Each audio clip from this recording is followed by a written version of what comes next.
Hello friends, welcome to my channel rewind history. पिछली classes में हम लोगों ने स्टोन एज के बारे में पढ़ा था और स्पेशली पैलियोलिथिक एज यानी कि पूरा पाषाण काल के बारे में अध्ययन किया था।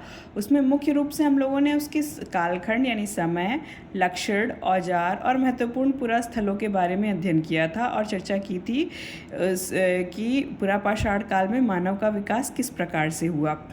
आज हम लोग मध्य पाषाण काल के बारे में चर्चा करेंगे। तो आइए आज की क्लास को शुरू करते हैं। मध्य पाषाण काल या मेसोलिथिक पीरियड जो हम देखते हैं कि पाषाण काल का एक बहुत महत्वपूर्ण कालखंड है।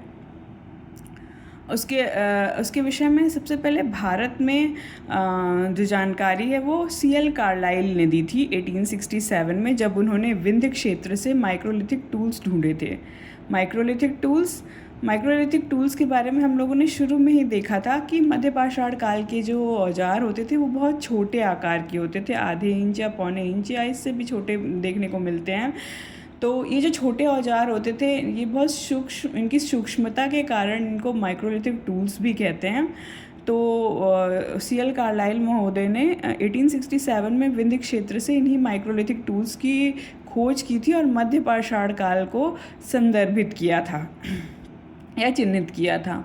सर्वप्रथम विश्व में या भारत के संदर्भ में भी देखें अगर हम लोग, तो ये 1867 का ये जो कालखंड है वो खोज की दृष्टि से इम्पॉर्टेंट है, क्योंकि इसी समय रॉक पेंटिंग्स की भी खोज जो है वो सुहागी घाट से सीएल कार्लाइल महोदय ने ही की थी। माइक्रोलिथिक टूल्स और रॉक पेंटिंग्स दोनों की खोज 1867 में सीएल कार्लाइल महोदय ने की थी और ये दोनों ही बहुत रिमार्केबल फाइंडिंग्स हैं जो मेसोलिथिक पीरियड के संदर्भ में सीएल कार्लाइल ने की थी। चलिए अब आइए समय के बारे में, कालखंड के बारे में देखते हैं। जब हम लोगों ने पैलियोलिथिक एज या पूरा पाषाण काल की चर्चा की थी तो हमने देखा था कि पैलियोलिथिक पीरियड जो है उसका समय या वो कालखंड एक लंबा कालखंड था, इसलिए उसे पुनः विद्वानों ने 3 पार्ट में डिवाइड किया था: निम्न पूरा पाषाण काल, मध्य पूरा पाषाण काल और उच्च पूरा पाषाण काल। उसकी तुलना में यदि हम देखें तो मध्य पाषाण काल एक छोटा कालखंड है और इसकी समय अवधि 10,000 ईसा पूर्व से लेकर 4,000 ईसा पूर्व के मध्य हम इस काल को चिन्हित करते हैं। लक्षण देखिए, जो सबसे महत्वपूर्ण लक्षण है जो मध्य पाषाण काल के साथ जुड़ा हुआ है वो पशुपालन की शुरुआत है। हमने देखा था कि पैलियोलिथिक एज या पूरा पाषाण काल में मानव शिकारी था, आखेटक था और खाद्य संग्राहक था। वो पशुओं को पालने के बजाय मारकर उनके मांस को खाता था। तो जो ये मानव की प्रवृत्ति खाद्य संग्राहक की थी, अब मानव पशुओं को पालने की शुरुआत कर चुका था और पशुओं को अपने साथ रखकर उनसे दूध, मांस इत्यादि जो कुछ भी वो प्राप्त करता था उसका लाभ उठाने लगा था।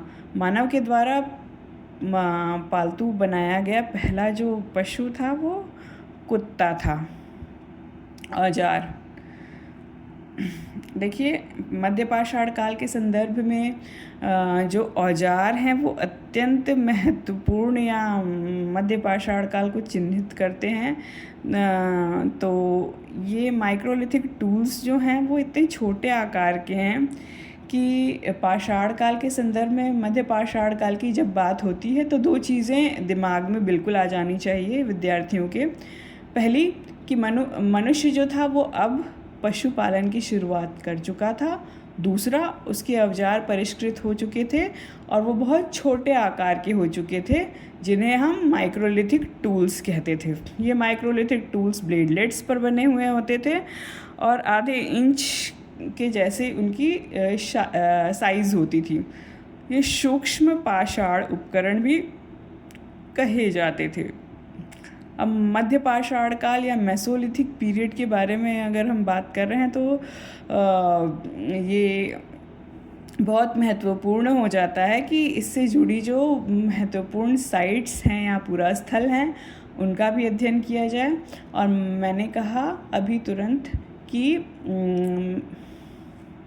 मेसोलिथिक पीरियड या मध्यपाषाण काल के बारे में जो दो अत्यंत रिमार्केबल फैक्ट्स हैं या तथ्य हैं वो ये हैं कि पहला, मनुष्य जो है वो पशुपालन की शुरुआत कर चुका था। दूसरा, इसके छोटे सूक्ष्म आकार के माइक्रोलिथिक टूल्स। तो जो पुरा स्थल हैं वो भी इन्हीं दोनों रिमार्केबल फैक्ट्स को ही संदर्भित करेंगे। तो आइए देखते हैं कि पशुपालन के संदर्भ में जो साइट्स हमें मिलती हैं वो कौन सी हैं। तो पशुपालन की जो प्राचीनतम साक्ष्य हमें प्रोवाइड करती हैं साइट्स, वो सबसे पहली साइट है बागोर जो कि राजस्थान में है, और दूसरी साइट आदमगढ़ है जो कि मध्य प्रदेश में स्थित है। ये दोनों ही साइट्स हमारे लिए अत्यंत महत्वपूर्ण हैं क्योंकि ये पशुपालन के प्राचीनतम साक्ष्य में प्रस्तुत करती हैं। अब इन दोनों साइट्स में भी यदि हम देखें तो बागोर जो है वो प्राचीनतम है। तो हमारे एग्ज़ाम्स में कभी कभी जब ये प्रश्न पूछे जाते हैं तो हमें ऑप्शन में बागोर और आदमगढ़ दोनों कभी कभी देखने को मिलता है। तो यहाँ बागोर जो है वो आदमगढ़ से प्राचीनतम है। तो यदि हम प्राचीनतम साइट की बात कर रहे हैं तो बागोर जो कि राजस्थान में सिचुएटेड है, ये पशुपालन के संदर्भ में हमें प्राचीनतम साक्ष्य प्राप्त होता है यहाँ से। चलिए अब कुछ अन्य साइट्स की चर्चा करते हैं। तो सर्वाधिक मानव कंकाल हमें लेखैया से मिले हैं और प्राचीनतम मृदभांड चोपनी मांडू से मिलते हैं। मध्यपाषाण काल या मेसोलिथिक पीरियड के बारे में जो एक अत्यंत महत्वपूर्ण साइट है वो प्रतापगढ़ में स्थित उत्तर प्रदेश में जो कि है सराय नहर राय है। सराय नहर राय की विशेषता ये है, या यहाँ से जो इम्पोर्टेंट फाइंडिंग हमें मिली है वो ये है कि यहाँ से मानव के हमें अस्थि पंजर प्राप्त हुए हैं। ठीक है, ये साइट जो है वो एक सूखी ऑक्सबो झील के किनारे स्थित है और यहाँ की जो इम्पोर्टेंट फाइंडिंग्स हैं उसमें ज्यामितीय माइक्रोलिथ आयताकार गड्ढों में 11 मानव के हमें दफन होने के प्रमाण मिलते हैं। कंकाल, अब जो ये दफन मानव हैं उनके कंकाल के विश्लेषण से ये पता चलता है कि उनमें से कुछ को गठिया रोग या गठियाथिस से ये पीड़ित थे। हालांकि उनकी डेंटल हेल्थ जो है वो सही दिखती है, लेकिन उनकी हड्डियों में कुछ प्रॉब्लम देखने को मिलती है। अब दबे हुए कंकालों में से एक ऐसा भी हमें कंकाल मिला है जिसकी पसली में एरो यानी कि तीर धंसा हुआ है। तो ये अपने आप में एक अलग प्रकार का जो साक्ष्य है या अलग प्रकार का रिमार्केबल है इस साइट के संदर्भ में। तो ये सब कुछ चीज़ें ऐसी हैं कि हमें जो डिफरेंट किस्म के साक्ष्य मिल रहे हैं या अलग हैं कुछ, तो उन्हें हमें याद रखना पड़ेगा क्योंकि एग्ज़ाम्स में ये जो सामान्य बातें होती हैं कि औजार मिल रहे हैं, माइक्रोलिथिक टूल्स मिल रहे हैं, ज्यामितीय टूल्स मिल रहे हैं, ये सब चीज़ें तो पूछी ही जाती हैं, लेकिन ये जो कुछ रिमार्केबल फैक्ट्स होते हैं या किसी साइट के बारे में कुछ अनूठे तथ्य होते हैं वो अक्सर एग्ज़ाम में पूछे जाते हैं। तो इन चीज़ों का हमें ध्यान रखना होगा और इसे हमेशा अपने दिमाग में बनाकर रखना होगा। और पाषाण काल को पढ़ते समय भी हमें मानव की ये जो विकास की जो कहानी है उसको सतत अपने दिमाग में रखना होगा कि मानव ने किस प्रकार से विकास किया और ये परिवर्तन किस प्रकार से आ रहे हैं। उसके लिए मानव ने कितनी लंबी यात्रा की, परिवर्तन या उनकी जो टूल टेक्नोलॉजी के बारे में चाहे बात की जाए, जीवन शैली के बारे में बात की जाए, तो उसमें जो परिवर्तन आए हैं उसके पीछे मानव ने किस प्रकार से कोशिशें या प्रयास किए और किस प्रकार से उन्हें परिणाम मिले, ये सारी चीज़ें बहुत महत्वपूर्ण हैं। और पाषाण काल के अध्ययन के दौरान अनवरत हमारे दिमाग में ये चीज़ें होनी चाहिए। तो हम फैक्ट्स को समझने और रटने की जगह उन्हें अपने दिमाग में बैठाने में हमें आसानी होगी। चलिए आज की क्लास के लिए बस इतना ही। अब अगली क्लास में हम लोग नवपाषाण काल के बारे में अध्ययन करेंगे और उससे जुड़े हुए जो इम्पोर्टेंट फैक्ट्स हैं उनको देखेंगे, साइट्स को देखेंगे। पर आज के लिए इतना ही। तो ठीक है फ्रेंड्स, अच्छे से पढ़ाई कीजिए, अच्छे से तैयारी कीजिए और वीडियो को लाइक कीजिए, सब्सक्राइब कीजिए और शेयर कीजिए। Thank you.